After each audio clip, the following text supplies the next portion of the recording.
Hi hello friends, good evening all of you. MRL study studio ಚಾನಲ್ಗೆ ತಮಗೆಲ್ಲರಿಗೂ ಸ್ವಾಗತಿಸುತ್ತಾ ಇವತ್ತಿನ ತರಗತಿಯಲ್ಲಿ ದೈಹಿಕ ಶಿಕ್ಷಣ ಪಠ್ಯಪುಸ್ತಕ 7th ಕ್ಲಾಸಿಂದು ಪಾರ್ಟ್ 1ಅಲ್ಲಿ ಫಸ್ಟ್ ಲೆಸನನ್ನು ನಾನು ಇವತ್ತಿನ ತರಗತಿಯಲ್ಲಿ ಮಾಡ್ತಾಯಿದ್ದೀನಿ. ಈ ಹಿಂದೆ ನಾನು 6ನೇ ತರಗತಿ ಪಾರ್ಟ್ 1 ಪಾರ್ಟ್ 2 ಎರಡೂ ಕಂಪ್ಲೀಟ್ ಮಾಡಿದ್ದೀನಿ. ಇದು 7th ಕ್ಲಾಸ್ದಾಗಿರ್ತೈತೆ. ನಾವು 10th ಗಂಟೆ ಕಂಪ್ಲೀಟಾಗಿ ಈ ದೈಹಿಕ ಶಿಕ್ಷಣ ಪಠ್ಯಪುಸ್ತಕ ಮುಗಿಸ್ಕೊಳ್ಳೋಣ.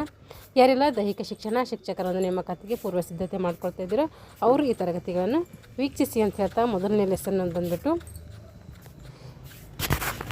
ಪರಿವಿಡಿ ಎಷ್ಟು ಏನೇನಿದೆ ಇಲ್ಲಿ ಅಂತಂದರೆ ದೈಹಿಕ ಶಿಕ್ಷಣದ ಉದ್ದೇಶಗಳಿದೆ. ಕಬಡ್ಡಿ ತಾತ್ವಿಕ ಮತ್ತು ಪ್ರಾಯೋಗಿಕ. ಖೋ ಇದೆ, ಇದನ್ನು ಕೂಡ ತಾತ್ವಿಕ ಮತ್ತು ಪ್ರಾಯೋಗಿಕ ಇದೆ. ಖೋ ಕಬಡ್ಡಿ ಎರಡು ಪ್ರಾಕ್ಟಿಕಲ್ ಇದೆ, ಥಿಯರಿನೂ ಇದೆ. ಹಿಂದಿ, ಲೇಜಿಮು, ವ್ಯಾಯಾಮ, ವಿಶ್ರಾಂತಿ ಮತ್ತು ನಿದ್ರೆ, ಆದರ್ಶ ನಿಲುವು, ಪದ ಕವಾಯತು, ನಾಡ ಹಬ್ಬಗಳು ಮತ್ತು ರಾಷ್ಟ್ರೀಯ ಹಬ್ಬಗಳು, ಮನೋರಂಜನೆ, ಆಟಗಳು. ಈ ಗುಂಪು ಆಟಗಳಲ್ಲಿ ನಾನು ದೈಹಿಕ ಶಿಕ್ಷಣದ ಇತಿಹಾಸ ಗುಂಪು ಆಟಗಳಲ್ಲಿ ಕಬಡ್ಡಿ ಮತ್ತು ಖೋವನ್ನು ನಾನು ಹಿಂದೆ ಕವರ್ ಮಾಡಿದ್ದೀನಿ. ಯಾಕೆಂದರೆ 6th ಕ್ಲಾಸಲ್ಲಿ ಬಂದಾಗೆ ಅಲ್ಲಿ ಈ ಒಂದು ಕ್ಲಾಸನ್ನು ತಗೊಂಡು ಎಲ್ಲೆಲ್ಲಿ ಕಬಡ್ಡಿ ಬರ್ತದೆ ಅಲ್ಲಿಂದೆಲ್ಲ ಕೌಂಟ್ ಮಾಡಿ ನಾನು ಕಲೆಕ್ಟ್ ಮಾಡಿ ಹೇಳಿದ್ದೀನಿ. ಹಾಗಾಗಿ ಇಲ್ಲಿ ಕಬಡ್ಡಿ ಮತ್ತು ಖೋ ಇಲ್ಲಿ ಹೇಳಲ್ಲ ನಾನು, ಯಾಕೆಂದರೆ 6ನೇ ತರಗತಿ ಹೇಳೋ ಟೈಮ್ನಾಗೆ ಅದು ಕಂಬೈನ್ ಮಾಡಿ ಹೇಳಿದ್ದೀನಿ. ಈಗ ದೈಹಿಕ ಶಿಕ್ಷಣದ ಉದ್ದೇಶಗಳನ್ನು ಕೂಡ ಏನು ಮಾಡಿದ್ದೀನಿ ನಾನು ಹೇಳಿದ್ದೀನಿ, ಆದರೆ ಇನ್ನೊಂದ್ಸರಿ ಹೇಳ್ತೀನಿ, ನೋಡ್ಕೊಳ್ರಿ. ದೈಹಿಕ ಶಿಕ್ಷಣದ ಉದ್ದೇಶ.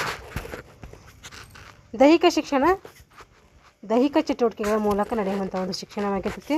ದೈಹಿಕ ಶಿಕ್ಷಣವು ಪ್ರತಿಯೊಬ್ಬರನ್ನು ಸಂಪೂರ್ಣ ಮತ್ತು ಸಮಗ್ರ ವ್ಯಕ್ತಿಗಳನ್ನಾಗಿ ವಿಕಸಿಸಲು ಏನು ಮಾಡ್ತೈತೆ, ಪ್ರಯತ್ನ ಪಡ್ತೈತಿ. ಸದೃಢ ವ್ಯಕ್ತಿಗಳು ಬಲವಾದ ರಾಷ್ಟ್ರವನ್ನು ಕಟ್ಟಬಲ್ಲರು. ಸದೃಢವಾದ ವ್ಯಕ್ತಿಗಳಿದ್ದಾರೆ ಅವ್ರು ಏನು ಮಾಡ್ತಾರೆ, ಬಲವಾದ ರಾಷ್ಟ್ರವನ್ನು ಕಟ್ಟಬಲ್ಲರು. ಬಲವುಳ್ಳವರೇ ಚೆನ್ನಾಗಿ ಬಾಳಬಲ್ಲರು. ಬಲಹೀನನಾದವನಿಂದ ಸಾಧನೆ ಅಸಾಧ್ಯ. ಇದೊಂದು ನಾನುಡಿ, ಅದನ್ನು ಕೂಡ ಅಕ್ಷರಶಃ ಏನಾಗಿದೆ, ಇದು ಸತ್ಯ ಆಗಿದೆ. ಪ್ರತಿಯೊಂದು ಪಾಯಿಂಟ್ಸು ನಾವು ಅತ್ಯಂತ ತೀಕ್ಷ್ಣ ದೃಷ್ಟಿಯಿಂದ ನೋಡಬೇಕು. ಯಾಕೆಂದರೆ ಇನ್ಮೇಲೆ ಡಿಸ್ಕ್ರಿಪ್ಟಿವ್ ತೆಗೆದು ಏನು ಮಾಡ್ತಾರೆ ಅಂತಾರೆ, MCQ ಇಡ್ತೀನಿ ಅಂತಿದ್ದಾರೆ. ಅದಕ್ಕಾಗಿ ಸರಿ ಕ್ವಶನ್ ಪೇಪರ್ ಏನು ಟಫ್ ಬರುವಂಥ ಸಂಭವ ಇರ್ತೈತೆ. ಹಾಗಾಗಿ ನಾವು ಚೆನ್ನಾಗಿ ಸ್ಟಡಿ ಮಾಡ್ಕೋಬೇಕು. ಏಕೆಂದರೆ ಇವಾಗಿನ 1 ದಿನದಲ್ಲಿ 2 ದಿನದಲ್ಲಿ ನೋಟಿಫಿಕೇಷನ್ ಆಗ್ತದೆ, 2 ದಿನ 3 ದಿನದಲ್ಲಿ ನೋಟಿಫಿಕೇಷನ್ ಆಗುತ್ತೆ ಅಂತ ಹೇಳ್ತಾಯಿದ್ರೆ, ನೋಟಿಫಿಕೇಷನ್ ಆದರೆ ನಮಗೆ ಸಿಗೋದು 2 ತಿಂಗಳು ಮಾತ್ರ. ಹಾಗಾಗಿ ನಾವು ಇನ್ನಷ್ಟು ಏನು ಮಾಡಬೇಕು, ಸ್ಟಡಿ ಚುರುಕಿನಿಂದ ಸವಿಸ್ತಾರವಾಗಿ ಮಾಡಬೇಕು ಅಂತ ಹೇಳ್ತಾ ನೋಡೋಣ. ಇವಾಗ ಉದ್ದೇಶಗಳು ನೋಡಿರಿ. ಮಗುವಿನ ದೈಹಿಕ, ಮಾನಸಿಕ, ಸಾಮಾಜಿಕ ಸ್ವಾಸ್ಥ್ಯವನ್ನು ಹೆಚ್ಚಿಗೆ ಮಾಡ್ತದೆ. ಇದು ಯಾವುದು ದೈಹಿಕ ಶಿಕ್ಷಣ ಮಗುವಿನ ದೈಹಿಕ, ಮಾನಸಿಕ ಮತ್ತು ಸಾಮಾಜಿಕ ಸ್ವಾಸ್ಥ್ಯವನ್ನು ವೃದ್ಧಿಸ್ತೈತೆ. ಯೋಗ್ಯ ಸಾಮಾಜಿಕ ಭಾವನೆ ಮತ್ತು ಮನೋವೃತ್ತಿಗಳನ್ನು ಕೂಡ ಬೆಳೆಸ್ತೈತೆ. ನಾನು ಇವೆಲ್ಲ ಏನು ವಿವರಣೆ ಹೇಳೋಕೆ ಹೋಗಲ್ಲ, ವಿವರಣೆ ಹೇಳ್ಕೊತಾ ಇದ್ದರೆ ಸಿಲೆಬಸ್ಸೇ ಮುಗಿಯೋದಿಲ್ಲ. ಹಾಗಾಗಿ ನಾನು ಸ್ಪೀಡಾಗಿ ಹೇಳ್ತಾ ಹೋಗ್ತೀನಿ. ನಾನು ಎಲ್ಲಿ ಟಫ್ ಅನಿಸುತ್ತೋ, ಯಾವ್ದು ನಮ್ಗೆ ತಿಳ್ಕೊಬೇಕು ಅನ್ಸುತ್ತೋ ಅಲ್ಲಿ ಹೇಳ್ತೀನಿ. ಇವೆಲ್ಲ ನಮಗೇನು ಜಾಸ್ತಿ ವಿವರಣೆ ಏನು ಬೇಕಾಗೋದಿಲ್ಲ, ಓದಿದ್ರೆ ನಮಗೆ ಗೊತ್ತಾಗ್ತೈತೆ. ದೈಹಿಕ ವ್ಯಾಯಾಮ ಮತ್ತು ಆರೋಗ್ಯಯುಕ್ತ ಚಟುವಟಿಕೆಗಳನ್ನು ರೂಢಿಸುವುದರಿಂದ ನರ ಸ್ನಾಯುಗಳು ಹೊಂದಾಣಿಕೆ ಆಗ್ತವೆ. ನರ ಮತ್ತು ಸ್ನಾಯುಗಳ ಹೊಂದಾಣಿಕೆ ನಾವು ಈ ಒಂದು ದೈಹಿಕ ಶಿಕ್ಷಣದಿಂದ ಮಾಡಬಹುದು. ವಿದ್ಯಾರ್ಥಿಗಳಲ್ಲಿ ನಾಯಕತ್ವದ ಗುಣವನ್ನು ನಾವು ಬೆಳೆಸ್ಬೋದು. ಬಿಡುವಿನ ವೇಳೆಯನ್ನು ಸದುಪಯೋಗಪಡಿಸಿಕೊಳ್ಳುವಂತೆ ಈ ದೈಹಿಕ ಶಿಕ್ಷಣ ಏನು ಮಾಡ್ತೈತೆ, ನಮಗೆ ಪ್ರೇರಣೆ ನೀಡ್ತೈತೆ. ಮನೋರಂಜನೆ ಮತ್ತು ಮನೋರಸ ಏನು ಮಾಡ್ತೈತೆ, ಉಂಟು ಮಾಡುವುದಕ್ಕೆ ಸಹಾಯ ಆಗ್ತೈತೆ. ಉತ್ತಮ ದೇಹದಾಢ್ಯತೆಯನ್ನು ಪಡೆಯುವುದರೊಂದಿಗೆ ದೈಹಿಕ ನಿಲುವನ್ನು ಕೂಡ ಏನು ಮಾಡ್ಬೋದು, ನಾವು ಸುಂದರಗೊಳಿಸ್ಕೊಳ್ಬೋದು. ಉತ್ತಮ ದೇಹದಾಢ್ಯತೆಯನ್ನು ಪಡೆಯುವುದರೊಂದಿಗೆ ದೈಹಿಕ ನಿಲುವನ್ನು ಕೂಡ ಏನು ಮಾಡ್ಬೋದಲ್ಲಿ ಸುಂದರವಾಗಿ ಮಾಡ್ಕೋಬೋದು. ಆಟ, ಮೇಲಾಟಗಳ ಕಲಿಕೆ ಹಾಗೂ ಕೌಶಲ್ಯಗಳ ಅಭಿವೃದ್ಧಿ ಉಂಟು ಮಾಡಬಹುದು. ಆಟ, ಮೇಲಾಟಗಳ ಕಲಿಕೆ ಮತ್ತು ಕೌಶಲ್ಯಗಳ ಅಭಿವೃದ್ಧಿ ಕೂಡ ಇಲ್ಲಿ ಉಂಟಾಗ್ತೈತೆ. ಜೀವನದಲ್ಲಿ ಶಿಸ್ತು, ಸಂಯಮ, ಕರ್ತವ್ಯ ಪ್ರಜ್ಞೆಯನ್ನು ಬೆಳೆಸುವುದು. ಪರಸ್ಪರ ಹೊಂದಾಣಿಕೆ, ಸಹಕಾರ, ರಾಷ್ಟ್ರೀಯ ಭಾವೈಕ್ಯತೆ ಮುಂತಾದ ಸಾಂಘಿಕ ಭಾವನೆಗಳನ್ನು ಇದು ಬೆಳೆಸ್ತೈತೆ. ಪರಸ್ಪರ ಹೊಂದಾಣಿಕೆ ಬೆಳೆಸ್ತೈತೆ, ಸಹಕಾರ ಬೆಳೆಸ್ತೈತೆ, ರಾಷ್ಟ್ರೀಯ ಭಾವೈಕ್ಯತೆ ಮೂಡಿಸ್ತೈತೆ, ಮುಂತಾದ ಒಂದು ಸಾಂಘಿಕ ಭಾವನೆಯನ್ನು ಏನು ಮಾಡ್ತೈತೆ, ನಮ್ಮಲ್ಲಿ ಬೆಳೆಸ್ತೈತೆ. ವೈಯಕ್ತಿಕ ಆರೋಗ್ಯ ಮತ್ತು ಸ್ವಚ್ಛತೆಯ ಬಗ್ಗೆ ಅರಿವನ್ನು ಉಂಟು ಮಾಡ್ತೈತಿ. ವೈಯಕ್ತಿಕ ಆರೋಗ್ಯ ಮತ್ತು ಸ್ವಚ್ಛತೆಯ ಬಗ್ಗೆ ತಿಳಿಸ್ಕೊಡ್ತೈತಿ. ಯೋಗ, ಪ್ರಾಣಾಯಾಮ, ಧ್ಯಾನದಿಂದ ವಿದ್ಯಾರ್ಥಿಯು ಏಕಾಗ್ರತೆ, ಮಾನಸಿಕ ಸ್ಥೈರ್ಯ, ನೈತಿಕತೆ ಇತ್ಯಾದಿ ಗುಣಗಳನ್ನು ಇದು ಬೆಳೆಸ್ತೈತಿ. ಸಮತೋಲನ ಆಹಾರ, ಪ್ರಥಮ ಚಿಕಿತ್ಸೆಯ ಬಗ್ಗೆ ಅರಿವನ್ನು ಕೂಡ ಇದು ಮೂಡಿಸ್ತೈತೆ. 3-4 ವಾಕ್ಯದಲ್ಲಿ ಉತ್ತರಿಸಿ. ದೈಹಿಕ ವ್ಯಾಯಾಮದಿಂದ ಏನು ಪ್ರಯೋಜನ ಆಗ್ತವೆ ಇಷ್ಟು ಹೇಳಿದ್ರಿಂದ ಆ ಪ್ರಯೋಜನಗಳನ್ನು ಬರೀಬೇಕು. ದೈಹಿಕ ಶಿಕ್ಷಣದಲ್ಲಿ ಯೋಗ ಶಿಕ್ಷಣದ ಉದ್ದೇಶವೇನು, ಯೋಗ ಶಿಕ್ಷಣ ನಮಗೆ ಯಾಕೆ ಬೇಕು ಅಂತೇಳಿ ಬರೀಬೇಕು. ಜೀವನದಲ್ಲಿ ಶಿಸ್ತು, ಸಂಯಮ, ಸಹಕಾರ ಏಕೆ ಬೇಕು, ಇವೆಲ್ಲ ನಮಗೆ ಡಿಸ್ಕ್ರಿಪ್ಟಿವ್ ಇಲ್ಲದ ಕಾರಣ ಇವೆಲ್ಲ ನಮಗೇನು ಕೇಳೋದಿಲ್ಲ. ನಾವು ಏನು ಮಾಡಬೇಕು, ಇನ್ಮೇಲೆ MCQ ಬೇಸ್ ಮೇಲೆ ಸ್ಟಡಿ ಮಾಡಬೇಕು. ಈಗ ಹೊಂದಿಸಿ ಬರೆಯಿರಿ. ದೈಹಿಕ ವ್ಯಾಯಾಮ ಏನು ಮಾಡ್ತೀವಿ ನಾವು ಅಂತಂದರೆ ದೇಹ ಬಲಿಷ್ಠಗೊಳ್ಳುವುದಕ್ಕೆ ದೈಹಿಕ ವ್ಯಾಯಾಮವನ್ನು ಮಾಡ್ತೀವಿ. ಯೋಗದಿಂದ ನಮಗೇನು ಸಿಗ್ತೈತೆ, ಏಕಾಗ್ರತೆ ಬರ್ತೈತೆ. ಪ್ರಥಮ ಚಿಕಿತ್ಸೆ ಅಂದರೆ ಅದು ತಕ್ಷಣದ ಶುಶ್ರೂಷೆ. ಆಹಾರ ಅಂದರೆ ಅದು ಜೀವಸತ್ವಗಳು. ಮನೋರಂಜನೆ ಬಿಡುವಿನ ವೇಳೆಯಲ್ಲಿ ಸದುಪಯೋಗ ಮಾಡೋಕ್ಕೆ ಮನೋರಂಜನೆ ಅಂತೇಳಿ ಕರಿತೀವಿ. ಇದು ದೈಹಿಕ ಶಿಕ್ಷಣದ ಅರ್ಥ ಆಯಿತು. ಇದು ಕಬಡ್ಡಿ ಬಗ್ಗೆ ಹೇಳಲ್ಲ, ಖೋಖೋನು ಹೇಳಲ್ಲ, ಯಾಕೆಂದರೆ ಅಲ್ಲಿ ಹೇಳಿದ್ದೀನಿ ಇದು ಎಲ್ಲ. ಈಗ ನೆಕ್ಸ್ಟ್ ಇನ್ನೊಂದು ಲೆಸನ್ ಇದ್ರಾಗೆ ತೊಗೊಳ್ತೀನಿ, ಯಾಕಂದರೆ ಚಿಕ್ಕದಿದೆ.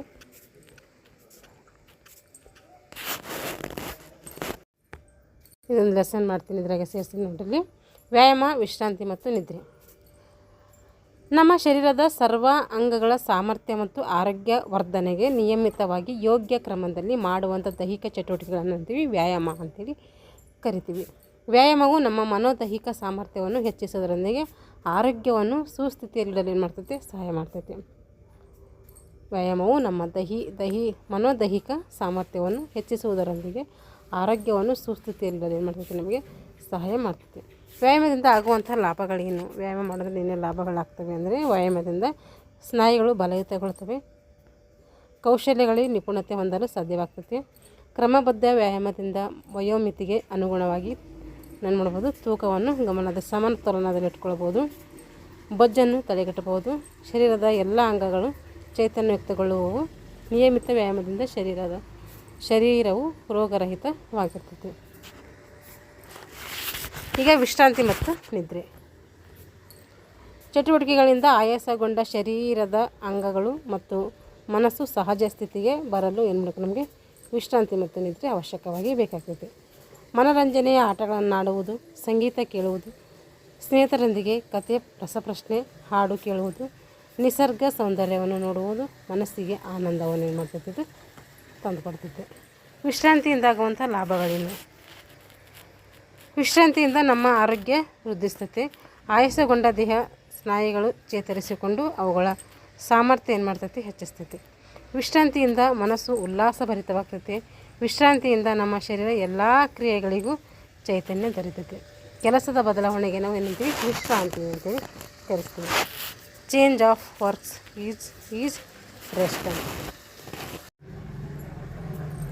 ನಿದ್ರೆಯು ವಿಶ್ರಾಂತಿ ಪಡೆಯುವ ಒಂದು ಉತ್ತಮ ವಿಧಾನ. ಈ ಸ್ಥಿತಿಯಲ್ಲಿ ಶರೀರವು ಚಲನರಹಿತ ಸ್ಥಿತಿ ಹೊಂದಿದ್ದು ದೀರ್ಘ ಉಸಿರಾಟವಿರ್ತೈತೆ. ಗಾಢ ನಿದ್ರೆಯಿಂದ ನಮ್ಮ ನರಮಂಡಲವು ವಿಶ್ರಾಂತಿ ಸ್ಥಿತಿಯಲ್ಲಿದ್ದು ಮನಸ್ಸಿನ ಒತ್ತಡ ಸಂಪೂರ್ಣ ಏನಾಗ್ತದೆ, ಇಲ್ಲಿ ಕಡಿಮೆ ಆಗ್ತದೆ. ಇದರಿಂದ ಶರೀರದಲ್ಲಿ ಜೀವಕೋಶಗಳ ಉತ್ಪಾದನೆ ಹೆಚ್ಚಾಗಿ ಶರೀರದ ಬೆಳವಣಿಗೆ ಏನಾಗ್ತೈತೆ, ಸಹಾಯ ಆಗ್ತೈತೆ.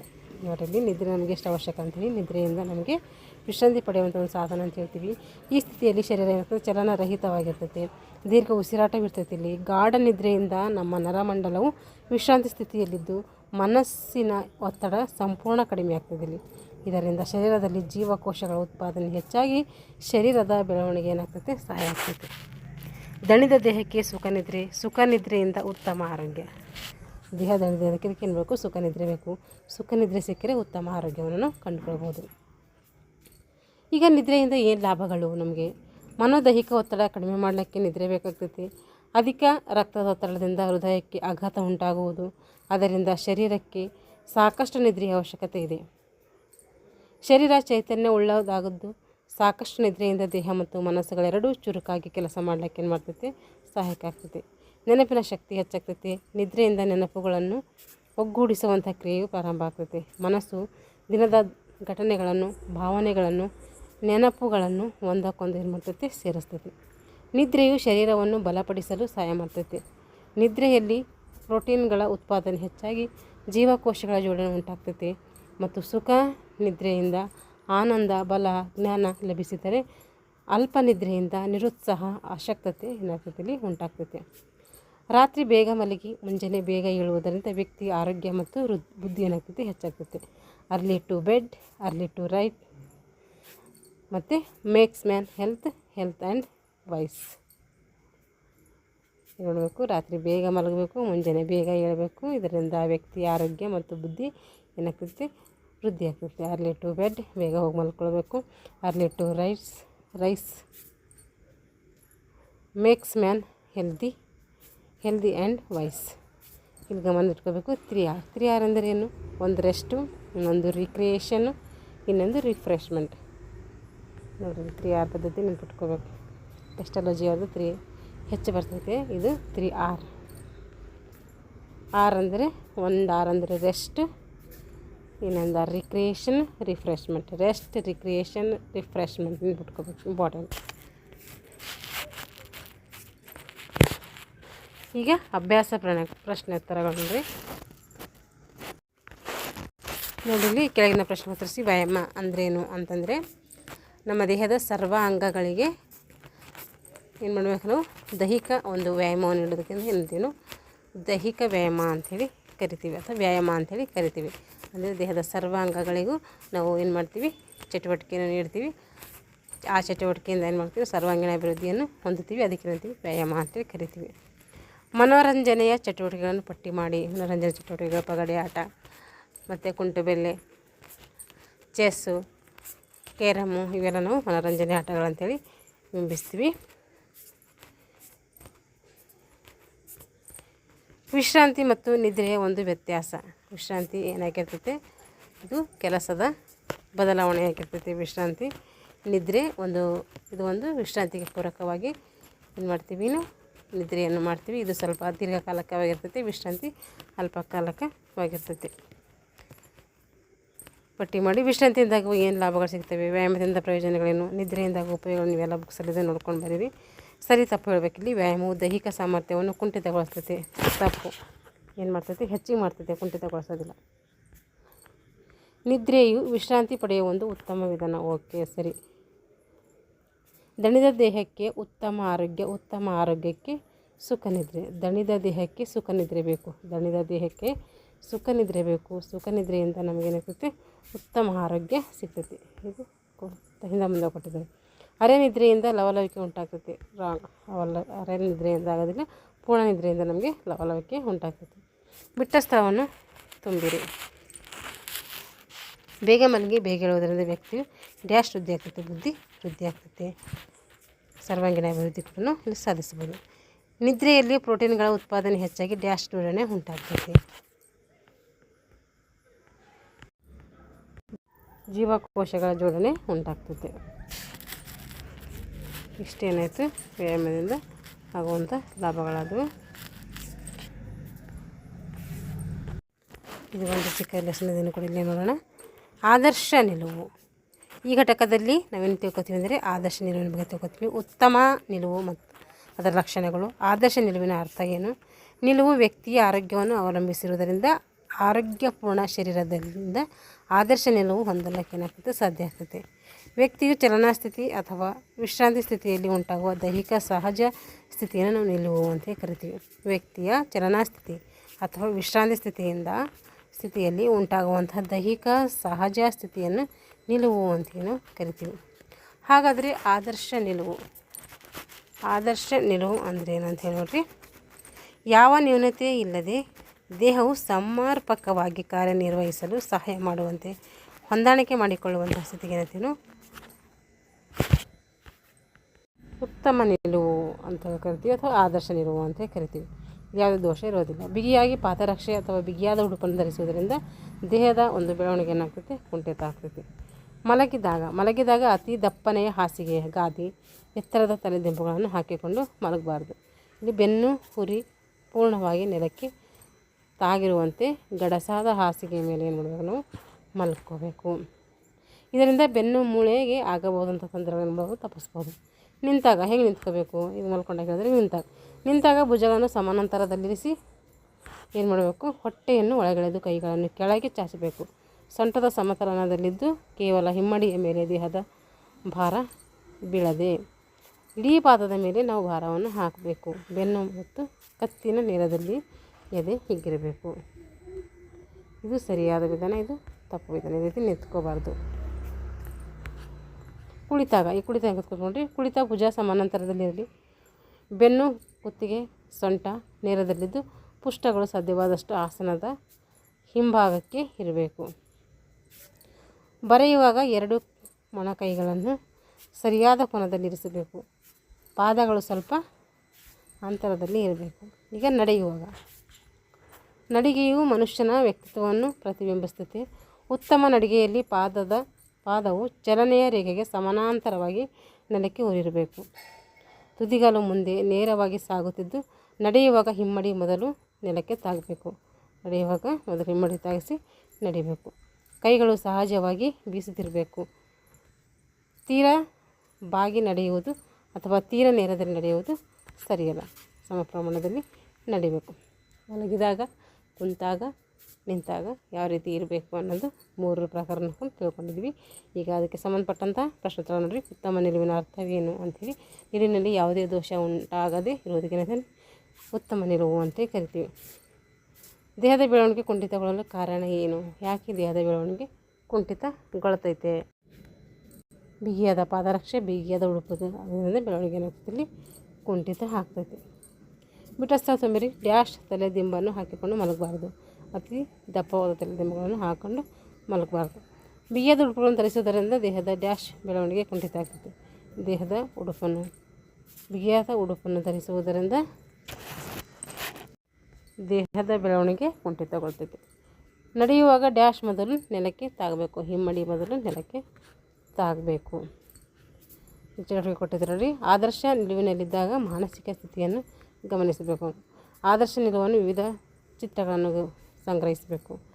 ಈ ಪಾಠದಲ್ಲಿ ಎಲ್ಲ ಸರಿ ನಿಲುವುಗಳನ್ನು ಅಭ್ಯಾಸ ಮಾಡಿ ಇತರರಿಗೆ ತಿಳಿಸ್ಬೇಕು. ಇದೆಲ್ಲ 7ನೇ ತರಗತಿ ಮಕ್ಕಳಿಗೆ ನಮಗೇನು ಬೇಕಾಗಲ್ಲ. ಇದು ಇಷ್ಟೇನಾಯಿತು, ನಮಗೆ 3 ಲೆಸನನ್ನು ನೋಡಿದ್ದೀವಿ. ಏಕೆಂದರೆ ಟೈಮ್ ಇಲ್ಲ, ಹಾಗೆ ಸ್ವಲ್ಪ ಮಾಡಲ್ಲ. ಈ ಥರ ಚಿಕ್ಕ ಇದ್ದಂದರೆ 2-3 ಸೇರಿಸಿ ಮಾಡೋಣ. ಯಾಕೆಂದರೆ ಟೈಮ್ ಪಿಕಪ್ ಮಾಡ್ಕೊಂಡು ನಾವು ಕೂಡ ಏನು ಮಾಡೋಣ, 2 ತಿಂಗಳ ಎಕ್ಸಾಮ್ಗೆ ರೆಡಿ ಆಗೋಣ ಅಂತ ಹೇಳ್ತಾ ಇಲ್ಲಿಗೆ ತರಗತಿಯನ್ನು ಮುಗಿಸ್ತಾ ಇದ್ದೀನಿ. ಎಲ್ಲರಿಗೂ ಧನ್ಯವಾದಗಳು.